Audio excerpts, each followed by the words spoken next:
Hi, this is Kasian, and it's time for a weekly conference call at VectorspaceAI. We'll start with what's happening around the world. There are global inflation worries, so we're keeping an eye on that. Drug companies dig in for a global patent fight amid flow of billions in vaccine revenue.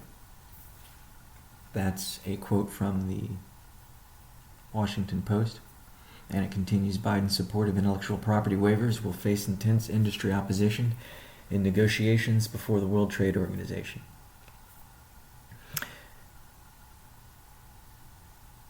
There is a Chinese rocket crashing to Earth, and nobody knows precisely when, but the Pentagon and a few other agencies are keeping a close eye on that. Nobody knows when or where. BTC is trading in the 56K range, and ETH has hit an all-time high of 3,500 plus, and the Dow is at 34K. In terms of what's happened in our industry, Google has released its Dataset search engine, and this is phase 2 for this engine, and of course we'll be including all datasets from that engine in our entire catalog of datasets available to the public. And Axios is reporting that the White House has launched a new artificial intelligence website. Andrew Ng criticizes the culture of overfitting in machine learning. That's from Unite.ai. The use of artificial intelligence in healthcare accelerated during the pandemic, and it's here to stay. And that's another headline. AI is ready to take on a massive healthcare challenge. And that's a headline from TechCrunch.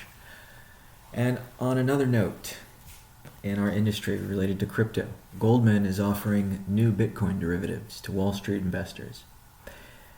And then the Financial Times is reporting that Jeff Bezos' Blue Origin says that it will take a civilian to space in July. And CNBC reports that Blue Origin is to launch the first space tourism passengers in July based on the auction of a seat. Under themes and events, we have our typical movers, anything that's spiked up or down by 15% on the traditional market side within the traditional markets, including NASDAQ, NYSE, and the OTCBB. This also applies to the crypto side. But we're looking at a couple of other themes and events here related to Moderna's stock taking a dive. And this is based on that original headline related to the global patent fight based on billions that are swirling around drug compounds and vaccines, the repurposing of drug compounds. So it's interesting to see thematic baskets that are associated to Moderna ebb and flow. July 20th, 2020 was when we first issued the coronavirus thematic basket. And since then, it's gone up and down, mostly up. But now, looks like to be a good short. There are also, under themes and events, reopening trades. And of course, there are contagious effects, according to what's been happening to Peloton, and then more directed effects based on reopening trades, and what's been happening with sectors related to work-at-home stocks, such as Zoom and so forth. And then the largest theme and event for the last week, or at least the last 2 weeks, has been crypto. In the financial markets, in terms of news and headlines, what you'll see is that crypto has just about taken over the conversation from the traditional stock market. You'll find this on a lot of financial news sites and outlets.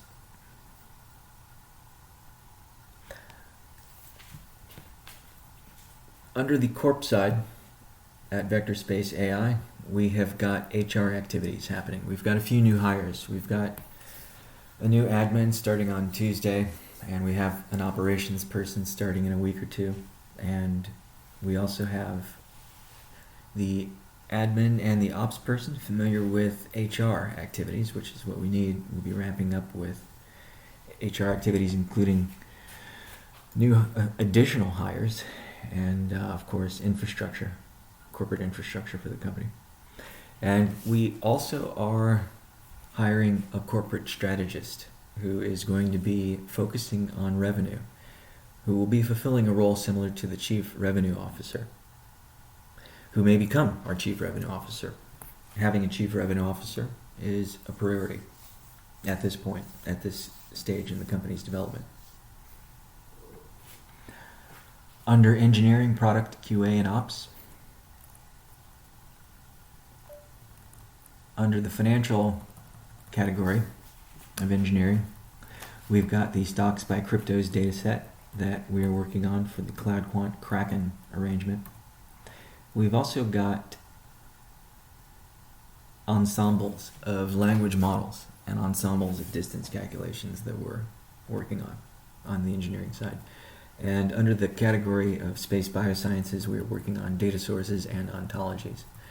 And when we say working on data sources, that means understanding what data we can acquire and developing data acquisition methods related to targeted crawling systems. We also had our engineering call, and we did discuss crawling. We discussed S&P integration and Morningstar integration, including potential integrations, we should say at this point, likely integrations with FactSet and Bloomberg. We also talked about the Microsoft Academic Graph. This is a graph that would be crawled for scientific research papers related to any industry we work on, but we will be starting with the space biosciences industry initially. And that led to discussions related to bioinformatics and understanding data sources within bioinformatics, which include protein databases, for example. A protein database has a sequence of amino acids associated to it. It also has descriptions that describe maybe other proteins that protein might interact with, or other enzymes or biochemicals or pathways. And of course, a full, rich description of that protein. We also talked about, on another note, real-time trending themes and how to extract these, and the value of providing a data set where you've got your rows as cryptos or your rows as traditional stocks, and then you've got your columns as the top 10 or top 100 most popular global events for any given time. So right now, what are the top 10 most popular global events? Or what are the top 100 most popular global events? This is something that we are used to developing methods and components for. And this relates to extracting all news in a given time period. It could be 24 hours. It could be near real time or actual real time, where you are extracting or summarizing essentially all news content and then extracting the most relevant sentences and then boiling it down to the most relevant terms, which would then, based on a few sorting algorithms, would be used to represent global events for any given time, so that you can then correlate cryptos or correlate stocks, a basket of cryptos or a basket of stocks, to a global event, which would be represented by the columns. Anyway, enough detail on that. That's an engineering issue that we're working through that will be very valuable in terms of it connecting to a data set.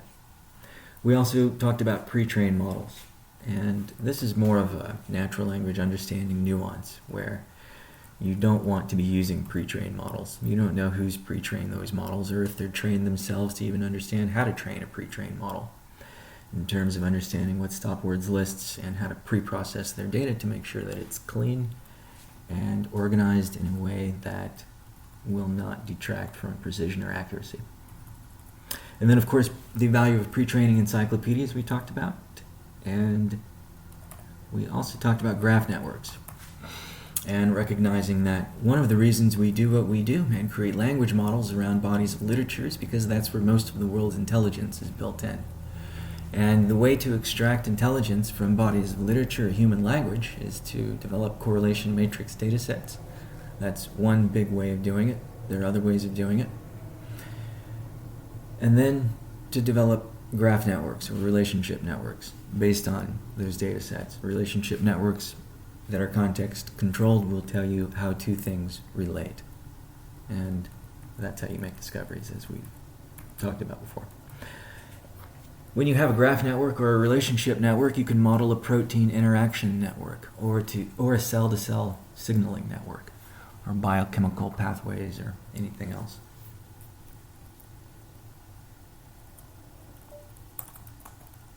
And of course, that's done by analyzing the protein databases, gene databases, protein databases out there. And of course, you've got all kinds of omics databases. Under customers, partners, and collaborators. Under the financial side, we have everything in process that we have talked about over the last couple of weeks. Let's talk about what has happened that's new. There are two things. The first is we had a meeting with Morningstar, and our history with Morningstar goes back a bit, and we had a chance to shoot the breeze with them and understand what they had to offer in terms of data sources, and we described what we had to offer in terms of data sets. And we came to an agreement in terms of using Morningstar as a revenue-sharing data set distribution channel. They're going to be bringing more people into our next meeting to hammer this out on the agreement side. And of course, as many of you know, Morningstar is a competitor to S&P Global. S&P trades at 369 a share. Morningstar trades at 261 a share. Both public companies. FactSet is also a public company. Bloomberg is not a public company. But both FactSet and Bloomberg are also forces to be reckoned with when it comes to financial data, global financial data sources. So we're going to be working with a number of companies here, understanding that, also S&P is on vacation this week. So that enables us to put other things in process, such as Morningstar. We also have a network of prop desks. These are proprietary trading groups. These groups have shown an interest in our data sets, and that in turn represents for us a way to create a conversation around our offering, our data set offering. And of course, that includes the data set provenance, lineage, security, and governance by the VXV token. Also enabling access to datasets based on the API key. The wallet address doubling as an API key.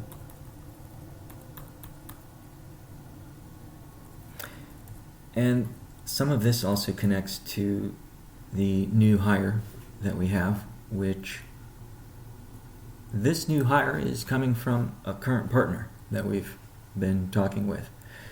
And we'll shed more light on this as we're allowed to. And that will probably be next week.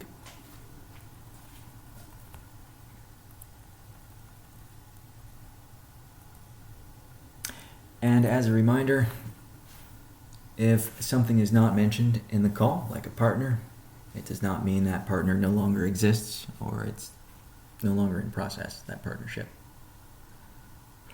Under the Space Biosciences side, we are working with Lawrence Berkeley National Lab on requirements and the description documentation.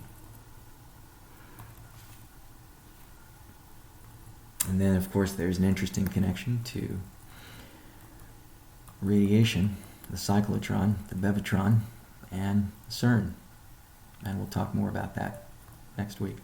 On the sales and marketing side, we've got this new hire who's focused on revenue, who will be straddling biz dev and corporate strategy along with our current sales and marketing team.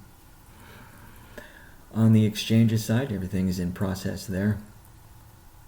And on the IR, PR, and Marcom side, we have got new partnerships based on the prop desks that we're talking to. And we've got about 3 partnerships that we'll be announcing. This just happened over the last couple of days, and this is happening quickly. And of course, quickly for us is defined by fastest path to revenue, in addition to being able to execute on our story. So we've got a full IR, PR, and Marcom pipeline. And just as a reminder, this continues to be a value add in our discussions. And that just relates to the fact that any high value data set is a PR, and we've got billions of data sets. Not all of them will be high value, but a lot of them will be. And a lot out of a billion is not too bad. Next, we've got questions from the trader base, which we will be handling next week. So we'll move on to strategy here. And there's been a lot of talk in the news related to AI in healthcare.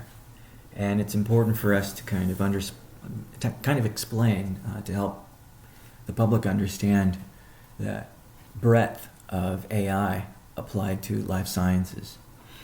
Usually when a group mentions that AI is applied to healthcare, it means that they're applying it to medical records, they're applying it to disease outbreaks, monitoring data related to that. Could be private medical records, or could be public medical data.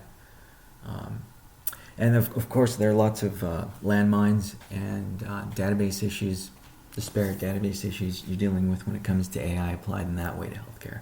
There are other ways that AI is applied to healthcare or life sciences, biosciences in particular, related to protein interaction networks.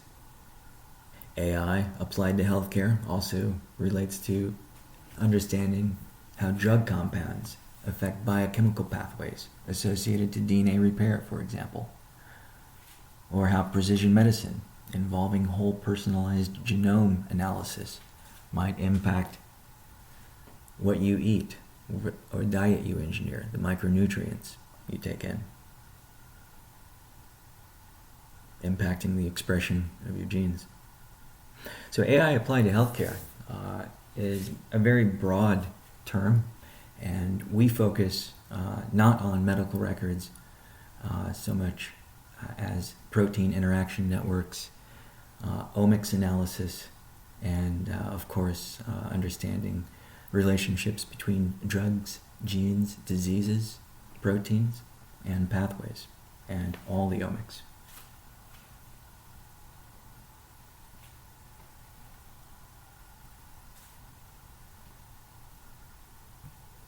This also relates to the very specific things that we're focused on that are high impact. These are the highest impact focuses you can have in life sciences, and they relate to the time that it takes your DNA to repair itself, for example, or biomarkers, understanding what biomarkers your body is producing when you've been impacted by a disease or radiation poisoning. And then understanding what measures can be taken after that, preventative measures in terms of limiting the amount of damage your DNA suffers after that by providing you with a shielding strategy in real time. So there are other things that we're going to be focusing on, very specific things when it comes to AI and healthcare, or AI and medicine.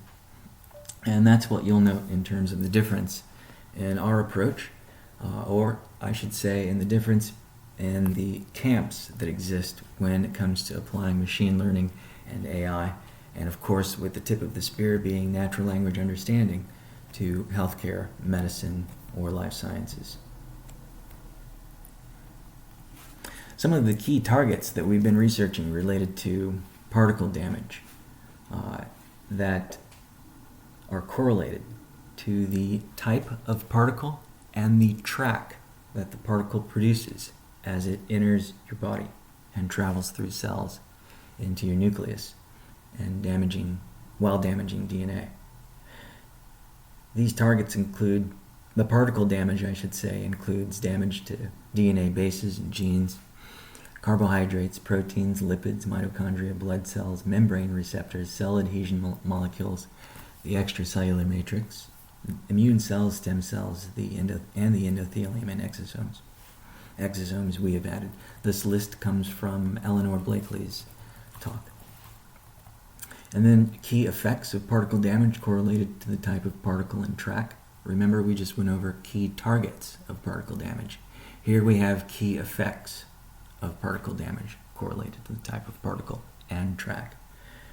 They include clustered DNA damage, persistent mutations and chromosome aberrations, reduced DNA and cellular repair, and enhanced cytokine activation, tumorigenesis at high dose or high LET or HCE, apoptosis, autophagy, senescence, mitotic catastrophe, and necrosis, altered gene expression and differentiation, changes in cell-to-cell communication and non-targeted effects, changes in cell adhesion and motility, changes in angiogenesis.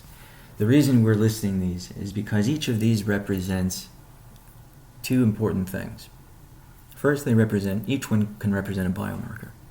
Second, each one represents its own language model. That means each of these topics represents or can be represented by a body of literature that can be modeled with a language model, where vectors can be produced, datasets can be developed, created from those vectors, correlation matrix datasets, and graph networks or relationship networks can be produced to better understand the effects and the cures associated with these topics. And of course, these topics, they are all core to space biosciences, but you'll notice that these topics also relate to all of life sciences. Would you like your DNA repaired? Would you like your DNA protected? Would you like your tissue to be regenerated? Would you like cancer to be eradicated? These are all questions that we're trying to answer as a group collectively in life sciences, in space biosciences. And if you answer them in space biosciences, you answer them for all of life sciences, all of humanity. And that's why we're creating language models. This is where we start. This is the foundation. This is what we're good at. This is why we're doing this. This is where we have knowledge expertise. We can create a foundation of language models, the tip of the spear in AI and ML, to begin to advance all of life sciences.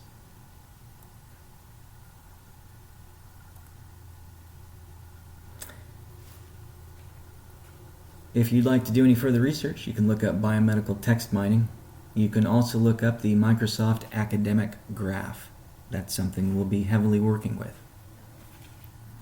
in terms of ontologies, controlled vocabularies, and more importantly, crawling link or link analysis, crawling citations of links. And then in conclusion, the practical applications abound far and wide as we focus on this area when it comes to life sciences and the financial markets. This has been a pre-recorded call. If you have any questions or comments, please feel free to join us online. Thank you.